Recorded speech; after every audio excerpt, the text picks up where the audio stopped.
प्रश्न संख्या 93।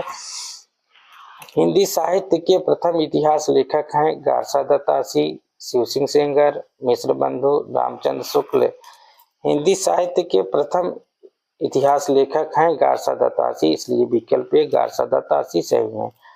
गारसा, हमारा अगला प्रश्न है, गारसा दत्तासी थे भारतीय विद्वान, फ्रेंच विद्वान, रूसी विद्वान, जापानी विद्वान। गारसा दत्तासी फ्रेंच विद्वान थे, इसलिए विकल्प बी फ्रेंच विद्वान सही है।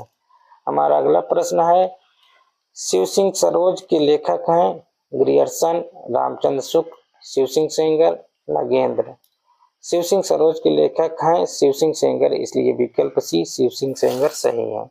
हमारा अगला प्रश्न है, हिंदी साहित्य का स्वर्ण युग कहा जाता है वीरगाथा काल को, भक्ति काल को, रीत काल को, आधुनिक काल को। हिंदी साहित्य का स्वर्ण युग भक्ति काल को कहा जाता है, इसलिए विकल्प बी भक्ति काल सही है। हमारा अगला प्रश्न है, मिश्र बंधु विनोद ग्रंथ की रचना हुई 3 भागों में, 4 भागों में, 5 भागों में, 6 भागों में।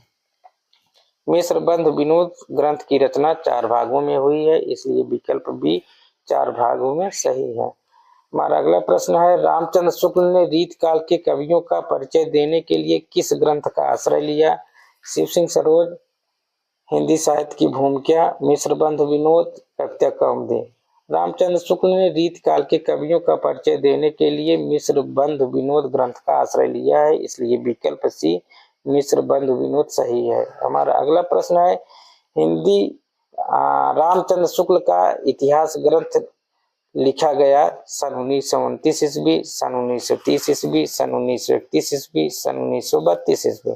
रामचंद्र शुक्ल का इतिहास ग्रंथ लिखा गया सन 1929 ईस्वी में, इसलिए विकल्प ये सन 1929 ईस्वी सही है। हमारा अगला प्रश्न है, हिंदी साहित्य का आदिकाल पुस्तक के लेखक हैं रामचंद्र शुक्ल, राम कुमार वर्मा, मिश्र बंधु, हजारी प्रसाद द्विवेदी।